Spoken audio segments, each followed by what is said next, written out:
Hello and welcome to my latest crazy purchase. If I remember correctly, I really enjoyed using the AK Interactive Rust Effect paint set and have been itching to try out this Verdigris set. This kit does come with the same blue mystery liquid that the rust paint comes with. I want to make some bronze statues from an old Tamiya kit, which has very little details as can be seen here compared to newer toolings, so if I cover the details with a layer of thick paint, it will only help to lean towards the rundown worn verdigris effect. I've not really tried painting verdigris before, so I was going to pit my skills against this little product. I do unfortunately believe I'm going to lose this battle of skills versus chemistry in a box, because more warning signs means greater success. And seeing as my acrylics and oils have got no warning signs on them, I'll have to use my odorless spirits to put a star on my chest for any chance of succeeding over this kit.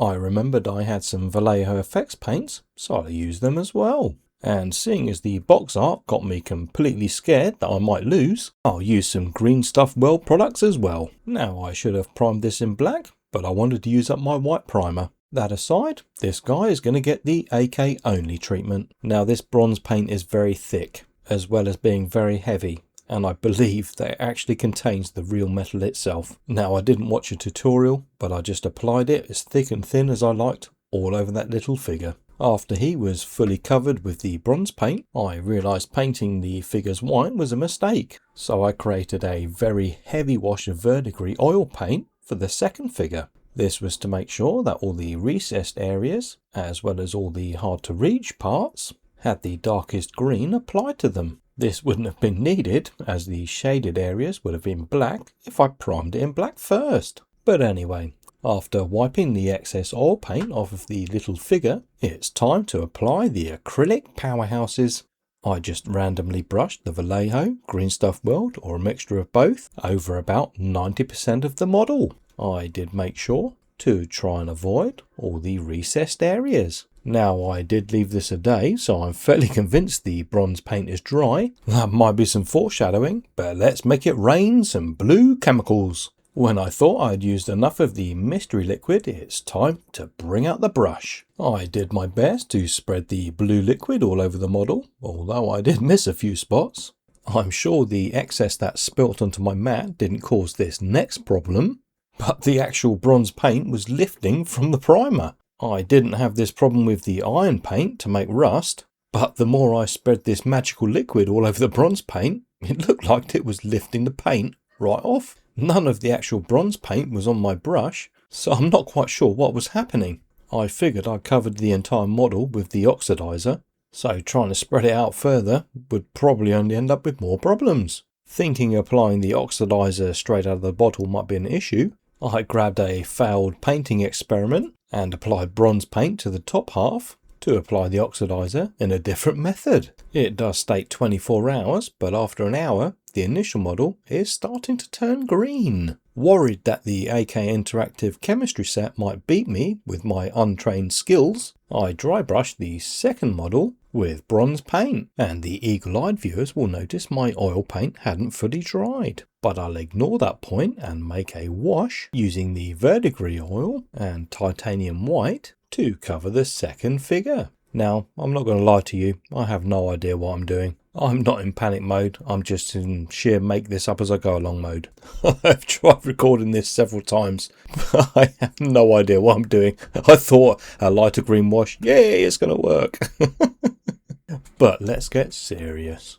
I'm going to decant the mystery blue liquid into a little metal dish, and using a very soft tip brush, I'll apply the blue mystery liquid ever so delicately and thinly all over the third model. Now back to the abomination. I'm going to use some tissue to wipe the light green off of all of the edges of the second model. This would be the opposite of edge highlighting. But how does it look? Now in fairness, my camera does make this look way greener than it actually is. And the original AK Interactive bronze paint with blue mystery liquid looks green on camera, but in reality looks white. Now to help the second figure, I broke out the Green Stuff World Verdigris and blue oxide to paint random patches on this little figure in the hope to break up the bright green effect of the verdigris. Unfortunately, I've fallen into the trap of the scale effect. The actual colour of the verdigris on the second figure is correct, but it's too bright on the small model. Now, annoyingly, I think I actually got the third figure right. Coat it in the bronze paint, leave it a day, thinly apply the blue liquid, leave it another day, and then you get better results than what I have here. But this is the first time I use this product.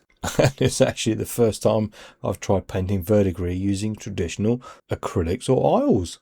Now, while my camera is struggling to focus on all these little figures, should I've just bought the verdigris dirty down pot? I had the chance to, but I chose the AK Interactive set instead. Now, personally, I prefer rust effects. So, what do you think of my greeny, verdigris kind of effects? I can't even say it. Personally, I don't think I'm going to be making any bronze statues in the future, but I think this product will be best used on small textured surfaces, as it does actually create a chemical reaction, as can be seen in the close-ups, where the verdigris is growing on top of the bronze paint. This is actual bronze rust that will wipe off with your finger. It is actually real chemistry. Thanks for watching and have fun.